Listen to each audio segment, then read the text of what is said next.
ಎಲ್ಲರಿಗೂ ನಮಸ್ಕಾರ.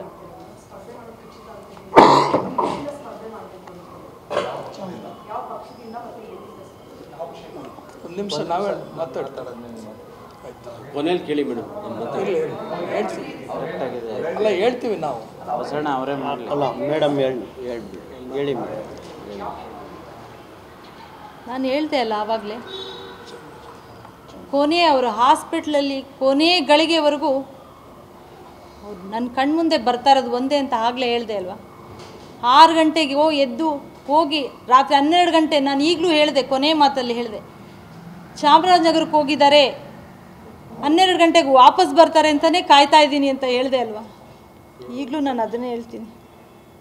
ಯಾವ ಪಕ್ಷದಿಂದ ಸ್ಪರ್ಧೆ ಮಾಡ್ತಾರೆ?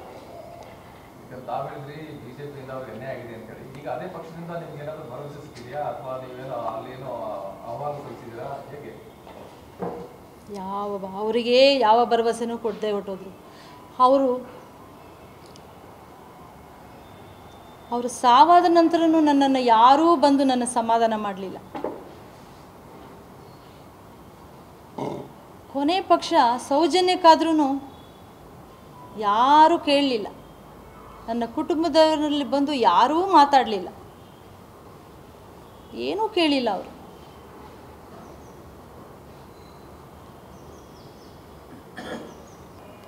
ಎಲ್ಲರಿಗೂ ನಮಸ್ಕಾರ.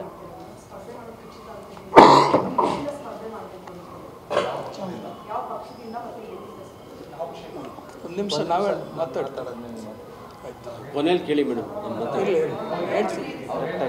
ಎಲ್ಲ ಹೇಳ್ತೀವಿ ನಾವು. ಬಸಣ್ಣ ಅವರೇ ಮಾಡಲಿ. ಅಲ್ಲ ಮೇಡಮ್ ಹೇಳಿ ಮೇಡಮ್. ನಾನು ಹೇಳ್ದೆ ಅಲ್ಲ ಆವಾಗಲೇ, ಅವರು ಹಾಸ್ಪಿಟ್ಲಲ್ಲಿ ಕೊನೆ ಗಳಿಗೆವರೆಗೂ ಅವ್ರು ನನ್ನ ಕಣ್ಮುಂದೆ ಬರ್ತಾ ಇರೋದು ಒಂದೇ ಅಂತ ಆಗಲೇ ಹೇಳ್ದೆ ಅಲ್ವಾ. 6 ಗಂಟೆಗೆ ಎದ್ದು ಹೋಗಿ ರಾತ್ರಿ 12 ಗಂಟೆ, ನಾನು ಈಗಲೂ ಹೇಳಿದೆ, ಕೊನೆ ಮಾತಲ್ಲಿ ಹೇಳಿದೆ, ಚಾಮರಾಜನಗರಕ್ಕೆ ಹೋಗಿದ್ದಾರೆ, 12 ಗಂಟೆಗೆ ವಾಪಸ್ ಬರ್ತಾರೆ ಅಂತಲೇ ಕಾಯ್ತಾ ಇದ್ದೀನಿ ಅಂತ ಹೇಳಿದೆ ಅಲ್ವಾ. ಈಗಲೂ ನಾನು ಅದನ್ನೇ ಹೇಳ್ತೀನಿ. ಯಾವ ಪಕ್ಷದಿಂದ ಸ್ಪರ್ಧೆ ಮಾಡ್ತಾರೆ? ಈಗ ತಾವು ಹೇಳಿದ್ರಿ ಬಿಜೆಪಿಯಿಂದ ಅವ್ರಿಗೆ ಎಣ್ಣೆ ಆಗಿದೆ ಅಂತ ಹೇಳಿ. ಈಗ ಅದೇ ಪಕ್ಷದಿಂದ ನಿಮ್ಗೆ ಏನಾದರೂ ಭರವಸೆ ಸಿಕ್ಕಿದೆಯಾ ಅಥವಾ ನೀವೇನೋ ಅಲ್ಲೇನೋ ಆಹ್ವಾನ ಸಲ್ಲಿಸಿದ್ದೀರಾ? ಹೇಗೆ?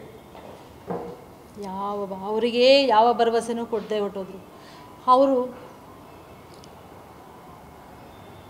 ಅವರು ಸಾವಾದ ನಂತರನೂ ನನ್ನನ್ನು ಯಾರೂ ಬಂದು ನನ್ನ ಸಮಾಧಾನ ಮಾಡಲಿಲ್ಲ.